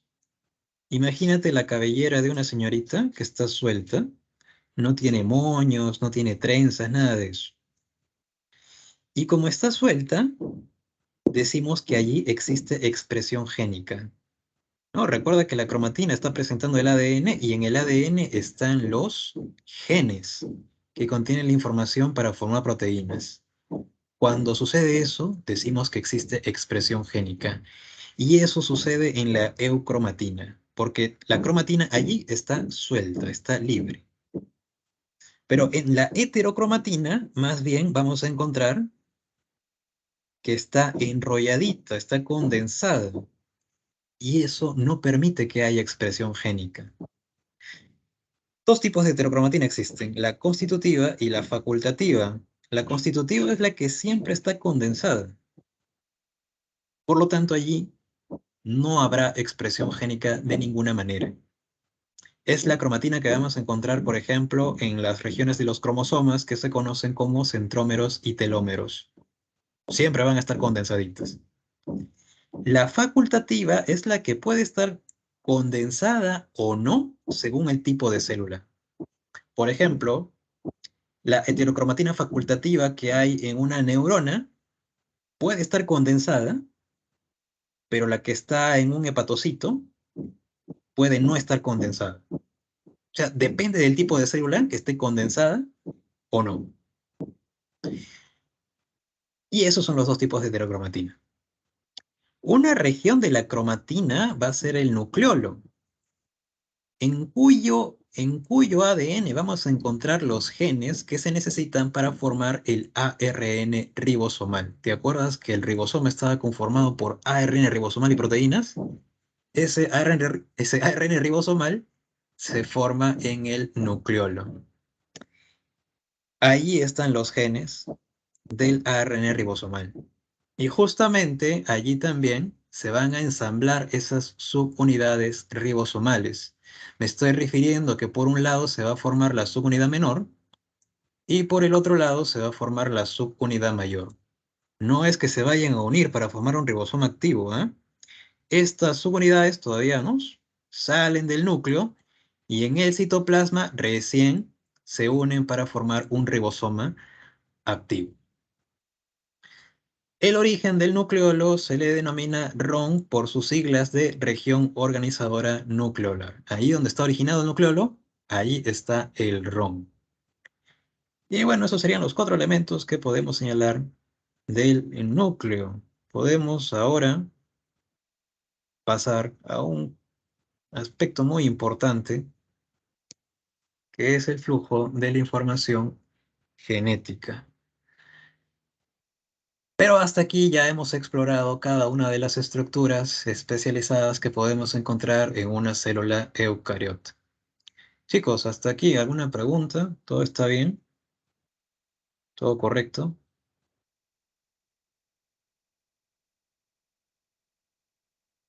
¿O seguimos avanzando? Quedan todavía 25 minutos, ¿no? ¿Alguna pregunta? Ninguna, profesor. Gracias, Emma.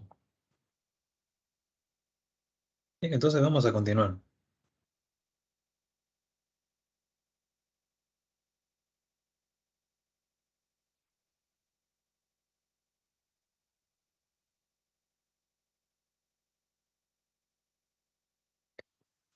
Vamos a empezar entonces por aquí.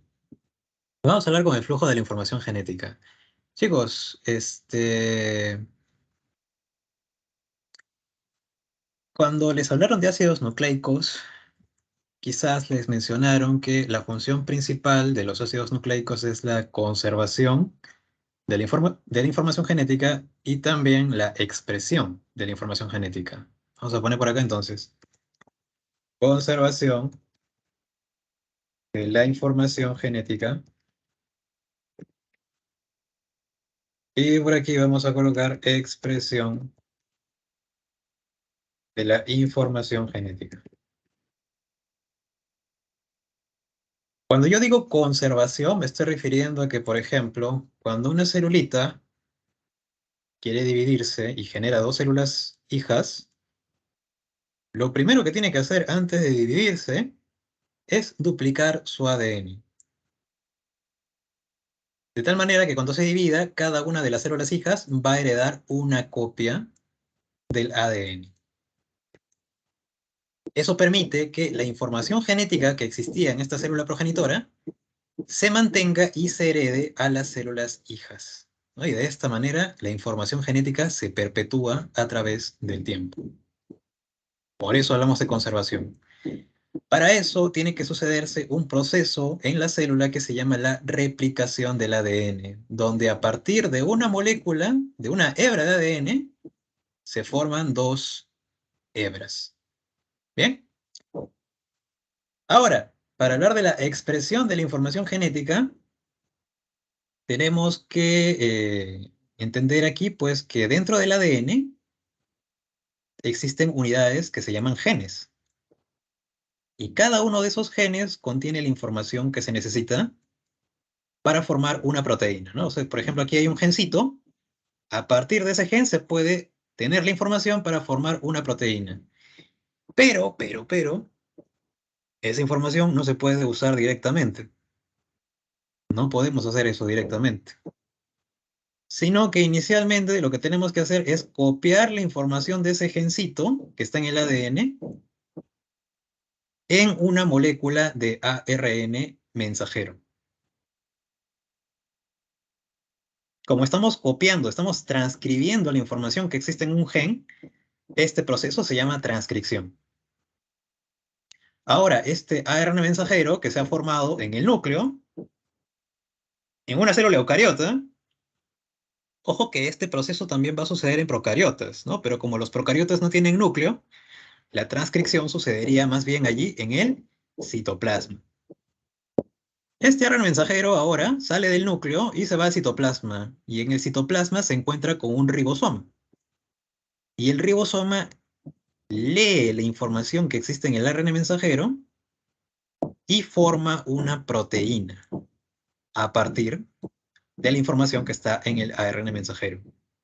A este paso se le llama traducción porque estamos traduciendo el lenguaje de los nucleótidos que están formando el ARN al lenguaje de los aminoácidos que forman una proteína. Por eso se le llama traducción. Entonces de esta manera formamos una proteína a partir de la información que existe en un gen, realizando la transcripción y traducción. Ojo que a estos dos procesos en conjunto de transcripción y traducción se les llama también, en biología, el dogma central de la biología molecular. Siempre que te hablen del dogma central, perdón, de la biología molecular. Siempre que te hablen del dogma central, te están hablando de transcripción y traducción. Y bueno, justo este gráfico también te está señalando algo que sucede con los virus, ¿no? Con el virus del VIH, por ejemplo, que a partir de su ARN se podía formar ADN, ¿no? Ese proceso se llamaba retrotranscripción, ¿no? Esto más bien va en sentido inverso, ¿no? Pero eso es algo que solo sucede en esos virus. Vamos a ver qué pasa con la replicación del ADN. La replicación del ADN es un proceso que se sucede durante la fase S de la interfase. Durante la vida de una célula podemos reconocer dos eventos principales que son la interfase y la mitosis. En la interfase hay una fase que se llama la fase S, y allí se produce la replicación del ADN. Decimos que la replicación del ADN es un proceso semiconservativo. ¿Por qué? Una hebra de ADN está conformada por dos cadenas, ¿verdad? Esas dos cadenas están interaccionando gracias a la formación de puentes de hidrógeno entre las bases nitrogenadas. Cuando esta hebra de ADN se duplique y genere dos hebras, cada una de esas hebras nuevas conservará una de las cadenas que teníamos aquí en esta hebra original. Por eso se le llama proceso semi-conservativo, porque cada una de las hebras mantiene una de las cadenas de la hebra original. Ahora vamos a ver qué necesitamos para replicar el ADN. Al igual que cuando quieres preparar un queque y necesitas tu lista de ingredientes, pues aquí está nuestra lista de ingredientes, aquí en la parte superior izquierda. Mira, encima necesitas todas estas cosas. Enzimas helicasas, topoisomerasas, enzimas ADN polimerasas, cebadores o primers, enzimas ADN primasas, enzimas ADN ligasas y proteínas de unión a cadena simple que están ahí reconocidas por sus siglas en inglés. Yo lo voy a poner aquí en español. Proteínas de unión a cadena simple. Creo que en inglés es Simple Strain Binding, por eso se les conoce así, como SSB.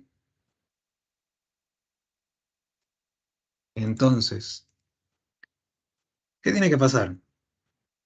Entonces, primero nuestro ADN está así, ¿no? Nuestro ADN, nuestra hebra de ADN está en esta conformación de doble cadena, ¿no? Interaccionando por puentes de hidrógeno.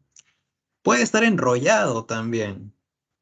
Entonces, ahí tenemos dos obstáculos, porque nosotros para replicar el ADN necesitamos separar esas cadenas, rompiendo los puentes de hidrógeno, y necesitamos desenrollar esa hebra de ADN. Para que suceda lo primero, para romper los puentes de hidrógeno que mantienen a esas dos cadenas unidas, está la enzima helicasa. Esta enzima helicasa va pasando así y separa a la hebra en sus dos cadenas. La topoisomerasa es una enzima que va evitando, va desenrollando el ADN. De esa manera va colaborando a que la helicasa también vaya rompiendo los puentes de hidrógeno.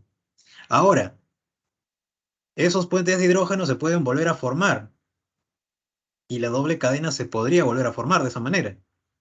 Para eso vienen las proteínas de unión a cadena simple que se unen a ambas cadenas y de esta manera impiden que se vuelvan a formar los puentes de hidrógeno.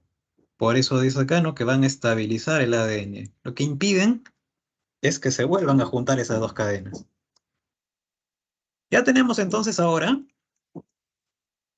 ya tenemos a nuestras dos cadenas separadas. Ahora, algo muy importante que quiero que te des cuenta en este gráfico es la orientación. Mira, si seguimos a esta cadenita de acá, vamos por acá, vamos a ver que acá termina en 3'. Y si seguimos a esta cadenita de acá, por acá, ¿dónde termina? En 5'. Ojo con eso, ¿no? Ahora lo que va a suceder es que, por ejemplo, en esta primera cadena que tenemos en la parte superior, en un punto de ella se va a acoplar una de estas enzimas que se llaman las ADN primasas. La función de esas ADN primasas es de sintetizar un cebador. Se le llama cebadores o primers, o sea que allí vamos a encontrar un cebador o primer. A partir de ese cebador o primer se va a unir la enzima ADN polimerasa. Y la ADN polimerasa va a empezar a avanzar, agregando los nucleótidos que se necesitan para formar la cadena complementaria a la cadena que ya está ahí presente. Esa es la función de la ADN polimerasa. Y como estás viendo, lo está haciendo de manera continua. Por eso esta cadena se le llama cadena adelantada o también se le llama cadena continua. La dirección en la que se sintetiza esa cadena continua, si la cadena que ya teníamos iba de 3' a 5', esta cadena que estamos sintetizando se va a sintetizar en dirección 5' a dirección 3'. Tenga en cuenta eso. La síntesis de las cadenas complementarias siempre sigue esa dirección, de 5' a 3'. En el caso de la otra cadena que está por aquí, hay un problemita, porque mientras la doble cadena se va abriendo, lo que sucede es que la cadena complementaria, en este caso, se va sintetizando por fragmentos. No se sintetiza de manera continua. Va a ser así, mejor dicho. Por aquí, brrr, luego se sigue abriendo, se sintetiza otro fragmento por acá, se sigue abriendo, se sintetiza otro fragmento por acá. Esa formación de esos fragmentos también va de dirección 5' a 3'. Por aquí, 5', por aquí, 3'. Esos fragmentitos que se están formando se llaman los fragmentos, bueno, como dice ahí, los fragmentos de Okazaki. Justamente están en una preguntita que te han puesto ahí un montón de apellidos japoneses. No te olvides que se llaman fragmentos de Okazaki. Esa pregunta me dio risa. Pero bueno, aquí hay un problema, ¿no? Porque esta cadena está sintetizada por fragmentos. No, no puede ser así. Tienen que estar unidos. Quien viene ahí a unir estos fragmentos es la enzima ADN ligasa. Se posiciona por acá, por ejemplo, y forma el enlace fosfodiéster que permite unir a esos dos fragmentos. Viene por acá, forma el enlace fosfodiéster que permite mantener unidos a esos dos fragmentos. Esta cadena que se sintetizó por fragmentos se le llama cadena retrasada o también se le llama cadena discontinua. Entonces si te preguntan dónde se encuentran los fragmentos de Okazaki, es en la cadena retrasada o discontinua. En la cadena adelantada no hay fragmentos de Okazaki. Bien, y de esa manera, pues, si este proceso sigue hasta el final de la hebra de ADN, habremos generado lo que te dije, ¿no? Dos hebras de ADN a partir de una sola. Y cada una de esas hebras conservará una de las cadenas que había en la hebra original. No te olvides de esto, ¿ah? Siempre en dirección 5' a 3'. Pasemos ahora a hablar de la transcripción y traducción. En transcripción, como le dije hace un momento, copiamos la información de un gen en una molécula de ARN mensajero. Es decir, ¿qué necesitas para hacer transcripción? Necesitas en primer lugar tu gen, que está localizado en el ADN. Necesitas una enzima que se llama la ARN polimerasa. Y necesitas ribonucleótidos. Recuerda que el ARN está conformado por ribonucleótidos, ¿no? Nucleótidos que tienen azúcar ribosa, ¿no? La desoxirribosa. Los desoxirribonucleótidos más bien se habrían necesitado para formar la cadena complementaria en la replicación del ADN. Pero aquí, como vamos a formar ARN, necesitamos ribonucleótidos. Los genes tienen regiones, lo podemos poner por acá. Si esto fuera un gen, vamos a poder reconocer tres regiones importantes. La primera es la región promotora, ahí se le llama promotor. Por aquí encontramos la región codificante. Y finalmente encontramos la región de terminación.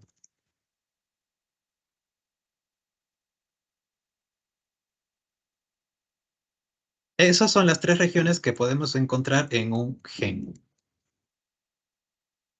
La ARN polimerasa viene y va a reconocer al promotor de ese gen y allí se va a unir. Imaginemos que ahí está el promotor. Una vez que se une la ARN polimerasa, se forma este bucle, se rompen los puentes de hidrógeno y allí donde esté localizado el gen, se abre la doble cadena, formándose ese bucle. La ARN polimerasa ahora va a empezar a agregar ribonucleótidos complementarios a los nucleótidos de la cadena que teníamos allí de ADN. De esta manera, va a ir formando la cadena de ARN, agregando ribonucleótidos. De esta manera, tenemos aquí, primero, nuestro pre-ARN. ¿Por qué se llama así? Lo vemos en un ratito. La ARN polimerasa sigue avanzando, ¿no? Agregando ribonucleótidos y se va a detener cuando llegue a la región de terminación. Cuando llegue allí, la ARN polimerasa dice, oye, ya acabé, me separo, me voy. Y pues se separa y luego también se separa el pre-ARN y este bucle desaparece porque los puentes de hidrógeno se vuelven a formar y nuevamente tendríamos esta conformación que podemos observar, por ejemplo, aquí. Tenemos nuestro pre-ARN. ¿Por qué se le llama así? Porque lo que hemos copiado en él contiene información que es útil y información que es inútil. Nosotros necesitamos solamente la información útil. Así que por eso vamos a cortar y pegar ese ARN, ese pre-ARN, para quedarnos solamente con la información útil. Y es así que cuando ya tenemos solamente ARN que tiene información útil, recién tenemos nuestro ARN mensajero.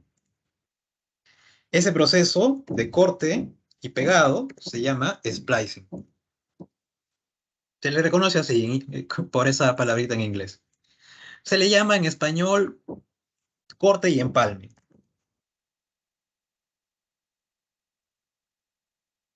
Ahora sí, este ARN mensajero formado, algo muy importante aquí también.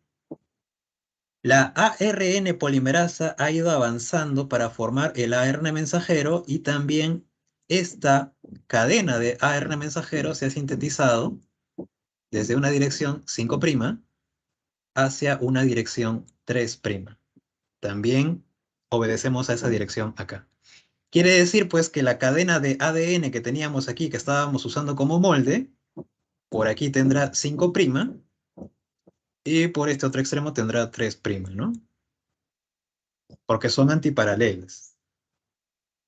Esta molécula de ARN mensajero, ahora que está formadita, puede salir del núcleo, ¿no? Aquí está saliendo a través de un poro y se va al citoplasma. Hasta ahí ya hemos acabado la transcripción, ¿no? Ya formamos nuestra molécula de ARN mensajero. Vamos a hablar ahora de la traducción. Esa molécula de ARN mensajero se va a ir a buscar a un ribosoma. Y aquí está un ribosoma que ya está formadito. Mira, tiene su subunidad mayor y tiene su subunidad menor. El ribosoma va a empezar a leer la información que existe en el ARN mensajero. ¿Y cómo la va a leer? La va a leer por codones. ¿Y qué es un codón?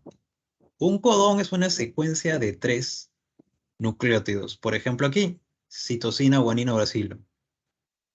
Guanina, uracilo, guanina. Adenina, uracilo, guanina. Citosina, adenina, citosina. A cada uno de esos codones le corresponde un tipo de aminoácido.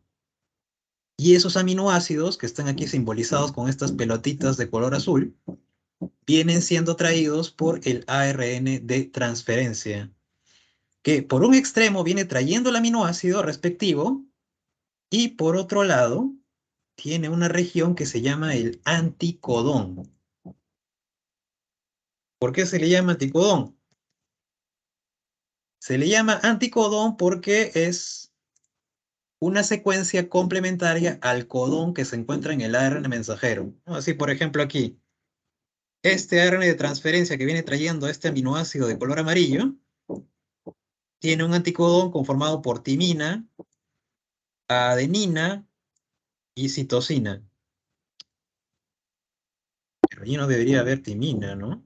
Ahí hay un error. Debería haber guanina, porque es ARN. Entonces, aquí debería haber guanina. Que es complementario al codón que se encuentra en este ARN mensajero, ¿no? Adenina complementaria con guanina. No, perdón, uracilo. Uracilo, ¿no? En el ARN encontramos uracilo, ¿no? No encontramos timina. Entonces, el codón del ARN mensajero estaría conformado por adenina, uracilo, guanina, ¿no? Adenina, que es complementaria con uracilo, uracilo complementario con adenina, y guanina, que es complementaria con citosina. De esa manera, el ribosoma va avanzando a través del ARN mensajero, codón por codón, y a cada codón, pues, le va a ir por cada codón va a ir agregando un tipo de aminoácido. Puede formarse una cadena de miles de aminoácidos. Entonces, por eso, lo primero que necesitas es tu ARN mensajero, tus ribosomas, tus 20 tipos de aminoácidos existentes y los ARN de transferencias que te vienen trayendo los aminoácidos. Una cosa muy importante es que, por ejemplo, si aquí tenemos nuestra molécula de ARN mensajero, el ribosoma lo está leyendo también en dirección 5' a 3', codón por codón. Pero también no es que el ribosoma empiece a leer justo aquí donde empieza el ARN mensajero y termine aquí justo de leer donde termina el ARN mensajero. No. El ribosoma va leyendo y para agregar un aminoácido tiene que reconocer una secuencia que se conoce como codón de iniciación. ¿Cuál es ese codón de iniciación? Es el codón AUG, que lo podemos ver acá. Cuando reconoce una adenina, uracilo, guanina, dice, oye, acá tengo que empezar a agregar aminoácidos. Voy a agregar una metionina. Por eso que todas las cadenas polipeptídicas empezarían aquí con una metionina. Sigue avanzando codón por codón y sigue agregando aminoácidos. Y como te digo, no es que agregue aminoácidos hasta el final del ARN mensajero, sino que también de repente puede reconocer por aquí cualquiera de estas tres regiones de terminación. Uracilo-adenina-adenina, uracilo-adenina-guanina o uracilo-guanina-adenina. Cuando reconoce cualquiera de esos tres codones, el ribosoma dice, uy, aquí se acabó. Ya. Se separa el ARN mensajero, se separa la cadena de aminoácidos y se separan también las subunidades ribosomales. Ya formamos la cadena de aminoácidos. Bien, entonces, eh, no se trata de leerlo de inicio a final, ¿no? Tienes que reconocer el codón de iniciación y el codón de terminación. Como ves, en esta tablita podemos encontrar las combinaciones de codones que existen para un tipo de aminoácido. Así, por ejemplo, aquí 3 citosinas le indican al ribosoma que allí debe agregar una prolina. 3 adeninas le indican al ribosoma que allí lo que debe agregar más bien es una lisina. Tú dirás, qué horrible, me tengo que aprender todo esto. No es tan importante que te aprendas todo. Yo creo que la mayoría de problemas los vas a poder resolver aprendiéndote esos 4 codones. El codón AUG de iniciación, recuerda que allí se agrega una metionina, y los 3 codones de terminación.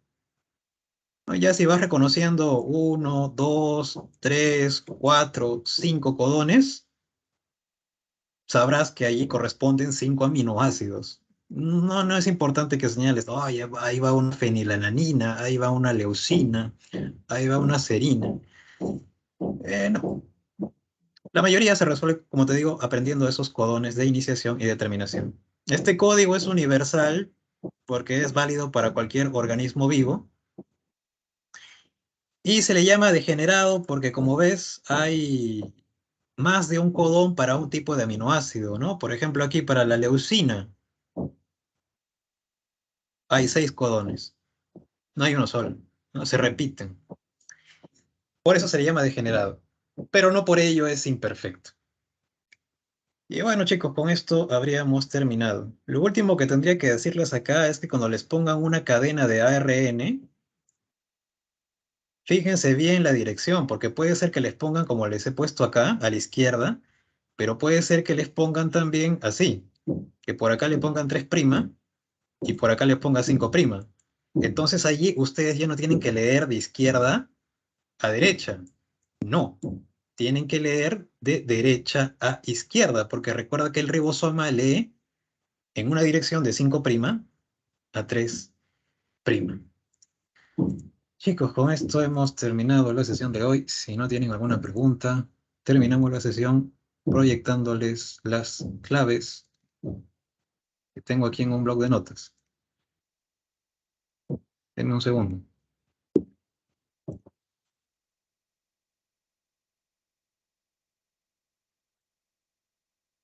Ahí está. Si pueden, tomen un screenshot.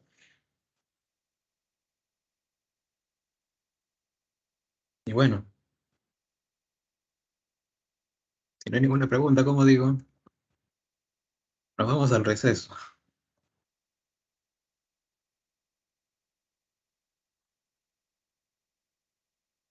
Bien, chicos, entonces ha sido un gusto. No sé si lo seguiré viendo la otra semana. Ya sabremos eso. Cuídense mucho. Hasta luego. Gracias, gracias Hasta profesor por la clase. hasta luego, Emma. Cuídate mucho. Que tengan Gracias, profesor. bonito miércoles. Cuídate mucho también. Hasta luego.